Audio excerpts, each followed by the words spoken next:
Gravant. Bueno, doncs, per començar una mica de cariu, he portat unes 3-4 ratlles provocades aquí per a l'amic Vladimir i l'amiga Gypsy, que són els que han perpetrat els autèntics culpables, i aquí, si hi ha alguna reclamació, us dirigiu amb ells. Jo... Gràcies. No n'hi hagi més, sisplau. Jo només vull dir que ara és l'hora catanians. Ara és l'hora de treure el pit en fora, la gola i els relats.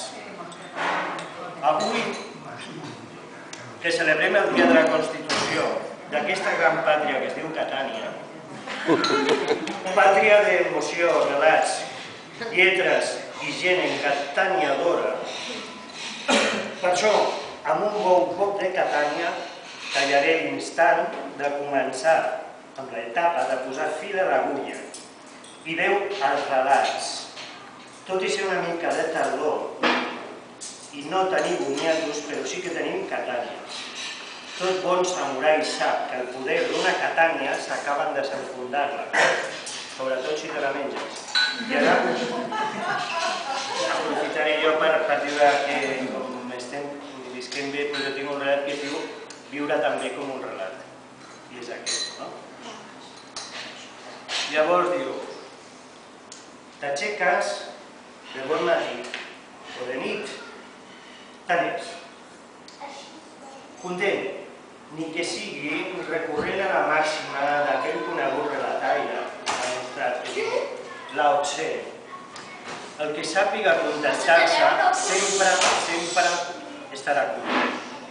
Llegeixes altres companys, relataires, mestres de fet, i sobretot n'aprens, que així s'ensenya, sigui la llengua, sigui les dents. T'inspires, escrius, plores, rius, t'emociones, escrius, plores, rius, t'inspires, expires. Primer de tot, et publiquen, així per la cara, sense fer res, es forren. Es fan rics, els que siguin bons negociants, i tu també, ni que sigui de relats. Vius, escrius, morts, també, com tothom, o no.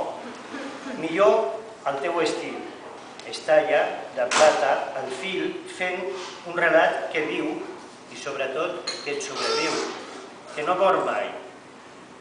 Au, feu cua a aquest relat, que així comencen les veritats dels relataires i els relats. Relataires, com vosaltres no hi ha gaires. Ah, i no vegis de lectors. Quines senyores i quins senyors. Quin xollo que us heu muntat tots plegats. Au, vinga, s'ha acabat, prou d'idees i ara fets. Viu, escriu, llegeix, assaboreix, que ja hi ha massa gent que treballa.